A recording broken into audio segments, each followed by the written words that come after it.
Regresamos con su programa Velada Poética. En esta vez nos acompaña Susana Álvarez Galarza, reconocida escritora, ambateña pero radicada en nuestra ciudad por más de 30 años. Quedó la interrogante planteada hace un momento, que Rosalía Arteaga en su programa había preguntado, ¿el poeta nace o se hace? Vamos a escuchar la respuesta, claro. Susanita. Entonces, lo que pasa es que siempre se tiene una inclinación, una vocación para ser ingeniero, para ser abogado, para ser poeta. Entonces, esa inclinación es innata, ya nace y viene contigo. Pero no se queda solamente eso porque considero que es un oro en bruto. Un oro en bruto. Tiene que estudiar, tiene que leer, tiene que sacar sus propias reglas, conclusiones y cánones sobre lo que es la poesía a través de la lectura. Y para eso existen esos paradigmas de esos escritores grandes, porque uno siempre se va a buscar qué está pasando con Jorge Luis Borges, por qué escribe tan maravilloso, y uno tiene que leer, tiene que tener esa intuición que le conduzca a saber qué pasa con la poesía de Neruda, de Borges, de Vallejo, para darte un simple ejemplo, pero yo soy admiradora de Vicente Alexandre y soy admiradora de Octavio Paz. Entonces, el poeta nace y se hace, porque si no tiene los instrumentos, como por ejemplo, un pintor, tiene que tener su paleta, tiene que tener su taller, tiene que tener su estudio para hacer su producción pictórica. Lo mismo es el escritor, tiene que tener sus libros, sus talleres. Yo acuso a los talleres bien dirigidos, con gente con conocimiento en literatura, porque eso implica una cultura general inmensa. Claro. De lo contrario, estás con lo mismo y lo mismo y lo mismo. Entonces, no. Primerito tienes que leer, se tiene que estudiar, analizar y llegar. Déjame decirte algo fundamental que me ha pasado a mí. Llegar a aquel misterio del fenómeno poético que te lleva a la construcción de la palabra artística. ¿Y cómo lo haces? Tienes que estar leyendo, intuyendo estilos. Sí, contrastando estilos, sí, porque el estilo es lo que te determina si vale o no vale, si va a trascender. Lo marca el poeta. Claro. Si va a trascender o se quedó ahí. Fíjate lo que es el estilo cervantino, fíjate lo que es el estilo gongorino, que hasta nuestros días eso sigue manifestándose. Y no digamos el estilo vallejiano, el estilo nerudiano, el estilo de Octavio Paz. Entonces, todo eso uno tiene que sentir. Yo me muevo en el estilo de Joaquín Espinel. Tú conoces el padre, si cabe el término, de la décima. Porque yo más me muevo con décimas. Claro, ¿sí? Y admirable, entonces, admirable. Yo no sé, tienes una fuente de inspiración inagotable. Lo que tú dijiste hace un momento, la lectura. Y yo no puedo concebir un poeta que no lea. Imposible. Imposible. Imposible. Y tiene que leer bastante. Claro. Porque cada día la palabra es lo más mutable. Es lo que más se cambia, se transforma. Y si tú no estás actualizado, es terrible, te devora, te quedas, claro, te quedas. Y te digo algo, por ejemplo, yo tengo la dicha, la suerte, Dios me ha bendecido en ese sentido de tener amigos como tú, que siempre me invitan a simposios literarios nacionales e internacionales, a recitales poéticos. Yo he estado en Poesía en Paralelo Cero en Quito, en el 2013. Bueno, he estado en muchos recitales. Entonces tú debes tener un olfato terrible para captar lo que dice un uruguayo, cómo está la literatura en Uruguay, cómo está en Buenos Aires, qué pasa, qué están manejando, qué manejan para la construcción poética actual. Entonces tú tienes que tener conocimiento, qué están leyendo. Pero también los elementos motivadores, si cabe el término nuevamente manifiesto, es en el contexto en donde el poeta se desenvuelve. La realidad de un poeta argentino no es la misma de un lojano o ambateño. Eso pasa. Los elementos constructivos que se utiliza dentro del término literario, pero vamos al asunto de la motivación externa, pues cambia también el estilo y pero la te forma. Cuento una cosa, lo que pasó en Loja. Y esto te digo por el último simposio que realizó la Casa de la Cultura sobre la obra palaciana. ¿Cómo te parece, si estamos hablando de 1930, porque Pablo Palacio fue el único que absorbió la vanguardia francesa de Guillermo Apollinaire y todos sus personajes que son a veces tétricos y que son de mucha discusión, dignos de una tesis de grado doctoral de especialidad de literatura, fue el único que en 1930 él absorbió todo lo que significa cubitaje, las obras del cubismo, claro, que asomó en Francia, claro, y que le criticaban, por ejemplo, los guayaquileños, Gallegos Lara, todos. Bueno, si nosotros manejamos el realismo social, ¿por qué tú andas disparado por otro lado y no te metes con nosotros, con los ecuatorianos que estamos manejando hasta el realismo mágico? Porque ellos ya realizaban obras de realismo mágico que después absorbieron en Latinoamérica a los ecuatorianos. Y fue un hecho sumamente injusto lo que sucedió eso, porque se debe al Grupo Guayaquil, te estoy hablando de José de la Cuadra, de Demetrio Aguilera Malta, que manejaron con maestría el realismo mágico y el realismo social. Y sin perder de vista también a nuestro conterráneo Pablo, Ángel Felicísimo Ángel, Rojas también, claro, sí, que se posteriormente, sí. Pero te digo que sucedió con Pablo Palacio, que él absorbió sin vivir en París, sino a través de los libros. Entonces yo considero que cualquier ecuatoriano puede asimilar la cultura argentina, la cultura chilena, la cultura de los Estados Unidos a través de esta maravilla que son los libros, y no digamos de eso, sino a través del internet. Claro, ahora todo es más, se ha simplificado. En bibliotecas virtuales. Sí.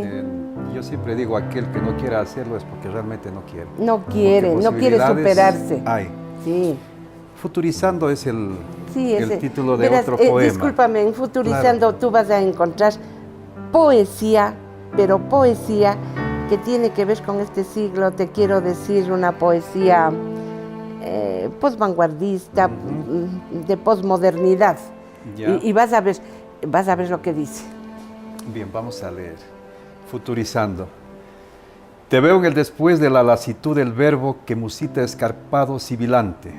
En el evangelio de las ventiscas, tu voz tintineante, titilosa, sedienta de infinitos, ermitaño en perpetuo sueño donde se disuelve la vida y la soledad en otra soledad.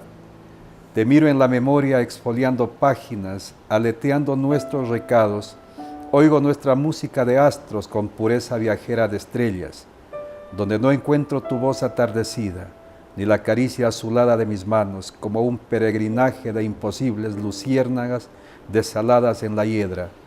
Allí estás tú, sin que seamos nosotros. ¿Qué sentiste? Primero voy por el último. ¿Quién es ese tú? Ya sabes, puede ser algún amor, puede ser alguien. Ese tú, lógicamente, sí. Muy bien. Aquí veo un poco de soledad, tal vez. De vacío existencial. Un vacío existencial terrorífico. Claro. Te comento algo. Tú también has leído a Heidegger. Ay, sí. Obviamente. Y esa es la gran influencia del vacío, de la vacuidad, claro, de las formas, y todo eso. Que lo percibí aquí en los análisis que tengo acá de un filólogo español, tengo análisis de muchas personas. Tú vas a leer lo que habla de la vastedad de la nada. Resulta de que yo soy muy acuciosa cuando me permiten presentar obras que me piden. Generalmente estoy presentando obras o haciendo prólogos. Yo tengo conocimiento de eso. Sí, has prologado muchísimas obras. Muchos libros, sí. Ajá. Entonces, verás, para mí era un enigma la poesía existencial, la poesía existencialista. Y me llegó a calar en el alma que después de la guerra que propuso este gobernante Franco en España, la sociedad española se quedó devastada. En todas sus formas. Claro, y más aún las guerras mundiales. Entonces la juventud de ahora, yo estuve recién ahí, estuve en Polonia, en Varsovia, en Cracovia, bueno, en bastantes partes de Europa Oriental. Exactamente, donde fueron escenario principal de la Segunda Guerra Mundial. Mundiales. Sí. que eso transformó la humanidad y resulta de que el hombre de ahora ya no es el hombre del romanticismo, que se caía un guante y Víctor Hugo cogía, le daba un beso y de la forma más amorosa le entregaba el guante a la dama. Ya no se ve el buqué de flores que te obsequian, ya no se oye las serenatas de violín. Ahora lo que se entiende simplemente es a través de estos actos de violencia, de agresión y sobre todo de vicios sociales. ¿Qué sucede con la juventud? La juventud está devastada, no tienen amor, no tienen cariño de sus padres y bien difícil desenvolverse en un mundo donde no pregona y donde no se admite estos afectos que los latinoamericanos todavía tenemos ahora. Entonces leía yo poesía existencial y resulta de que digo, voy a probar cómo me irá con la poesía existencial. Claro que voy a sí. probar. Y son algunos existencialistas, poemas existencialistas que tengo ahí. ¿Y sabes por qué le publiqué? Porque me gustó. Yo soy una crítica feroz sobre mí misma. Ya, ¿tú te identificas con este estilo? No, para mí es una poesía experimental. No ya, me identifico. Experimenta, ya. Yo me identifico. Estás probando. Sí, pero estoy probando. ¿te sientes cómoda sí. escribiendo este tipo de me sentí de muy poesía? bien, sí, me sentí. Me acordaba de algo pasado, por supuesto. Claro, tal vez tiene una edad cronológica esto de gustarme este tipo de poesía, porque se supone que la juventud está enfocada más dentro del romanticismo. Y nos vamos ubicando en este tipo de poesía a medida que transcurren los años. ¿Es así o es mera casualidad? Bueno, te comento que con lo que he leído últimamente, el romanticismo ha desaparecido, se ha suicidado en la juventud de ahora. Que en otras manifestaciones sí hay romanticismo. En manifestaciones amatorias de vivencias reales sí hay romanticismo, pero en las letras no hay. ¿Cómo te parece que ahora yo he leído poesía de inodoro? Que no te digo antipoesía. He leído poesía de subterráneo. He leído poesía brutal, que ellos lo definen así. Entonces, ¿qué hay? Hay una desadaptación total, hay una violencia psicológica, hay una agresión psicológica.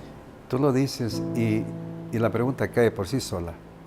¿Qué papel entonces están cumpliendo los maestros de literatura actualmente para que haya ese divorcio de la juventud con la realidad y no haya ese apego por las letras, por escribir? Claro, tú manifestaste romanticismo en otras formas. En otras formas. Pero a sí. través de la poesía, de la palabra escrita, no. De la palabra, no. Entonces, no. ¿acaso el papel no lo están cumpliendo? ¿Cómo quisiera esto? Y yo lo he dicho públicamente en el Día de la Poesía, aquí en este hall del municipio, cuando tuvieron la gentileza de invitarme. ¿Qué papel, lo que tú dices, Efrencito, qué papel desempeñan los docentes con su juventud, divino tesoro, como dijo Rubén Darío, si no tienen una debida orientación? Hay que enseñar la literatura con pasión, hay que enseñar la literatura como se merece, porque además de ser una de las bellas artes, la literatura es el fiel reflejo de una época. La literatura es ideología. Así es. Y entonces, la sí, poesía, la poesía, como tú dices, verás una lo que etapa dice, política. Claro, verás lo que dice Jean-Paul Sartre, que tú sabes que es un existencialista, fundador del existencialismo, de este ismo de vanguardia. Dice, la literatura es la revelación del mundo para el hombre, para que éste asuma sus responsabilidades. Los docentes somos los que debemos asumir las responsabilidades.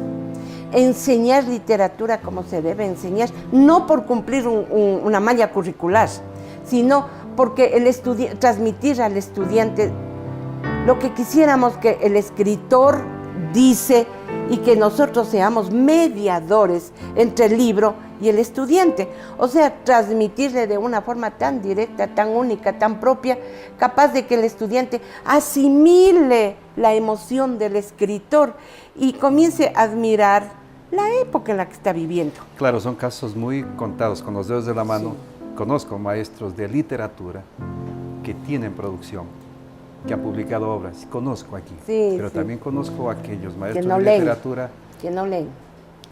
y que si habrán escrito no lo han hecho conocer. No conocemos, Ya. no han publicado. Hay que romper ese miedo. Así es. Porque yo era una de ellas. Pero yo tuve un reto. Yo tenía mucho miedo de que me conozcan, de que me critiquen, de que me digan cosas que no son. Y dije, ¿por qué? ¿Cuántas neuronas menos tengo yo? Que, bueno, es demasiado lo que te voy a decir, pero no creo que tenga menos neuronas que Gabriela Mistral, que esas poetas famosas de Escalfocín Yo digo que Storni. tienes las mismas. Mi criterio es que los unos tienen un equipo de marketing para hacer conocer. Por eso yo digo, yo no desestimo la poesía de los lojanos. Yo te considero lojano.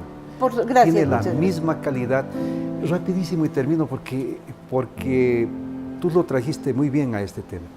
En la Universidad de San Diego, en Estados Unidos, hace 17 años, indistintamente leyeron 3 poemas. Uno del galardonado Octavio Paz, Claro, mexicano, claro. otro y 2 estudiantes de pregrado de la universidad en literatura. Después, de Maravilloso. manera anónima, un jurado igualmente determinó que un poema de un chico de pregrado tenía calidad. ¿Y dónde se quedó el otro? Entonces vamos, yo respeto a quienes han logrado, pero también eso no quiere decir que no haya calidad en los actuales. Hay mucha calidad. Hay mucha calidad, pero tienen que romper ese miedo. Ese es el temor. Ese miedo, esa cosa que les ata para que no sean conocidos. Entonces, por favor, hagan un esfuerzo, publiquen sus libros, busquen maestros que les pueden asesorar para podar, porque inclusive yo sé podar. Claro. Yo hago talleres literarios y te digo, con una distinguida amiga de Guayaquil, que le considero que es la mejor poeta existencialista del país, poeta lírica, Carmen Vázquez, que tú le conoces. Sí, ¿Ya? he escuchado Y entonces de yo ella. hago talleres literarios por celular, pagando una tarifa de esos ilimitados, y hago, con otra distinguidísima escritora, Ruth Cobo, que tiene una poesía Ruth Cobo, maravillosa, sí. maravillosa. Entonces, eso es lo que tienen que buscar, alguien que les asesore, alguien que les Susanita, ayude. Lamento tener que Nos faltó cortarte tiempo. el tiempo. Sí. Realmente cuando nos encontramos con temas muy hermosos para paladearlos, Sí, el tiempo se termina. es verdad, pero tus yo te agradezco. tus palabras finales para la televidencia que nos está observando en la provincia, en Zamora Chinchipe, también en algunos cantones sale. Ya. ¿Sí? Muchas gracias. Yo nuevamente felicito y me ratifico esa felicidad de haber compartido contigo y que tú seas el promotor cultural, el activista cultural que llevas a la difusión este tipo de programas tan necesarios en este mundo materialista, y tú nos conduces a ese mundo de los ideales, a ese mundo que pocas personas podemos percibir, lo intangible que es la poesía y que es la cultura. Primeramente yo te felicito por ser el organizador de este programa, y para mi juventud querida, sea del colegio que sea, de la universidad que sea, que nunca dejen de leer, que nunca dejen de aproximarse a los grandes escritores. Les estoy hablando de los paradigmas, de los ejemplos, de los premios Nobel. Vayan por lo alto, no se queden en la mediocridad y asimilen, capten, comiencen a dilucidar qué es lo que está pasando con la poesía actual y busquen la imagen, fundamentalmente la imagen poética. Y en eso nos vamos a fundamentar. Y un abrazo, un saludo inmenso para la juventud. Gracias, Anita. Gracias por haberte tenido aquí en este programa, y para la televidencia, gracias también por habernos escuchado y observado. Los esperamos la próxima semana en un capítulo más de Velada Poética. Buenas noches.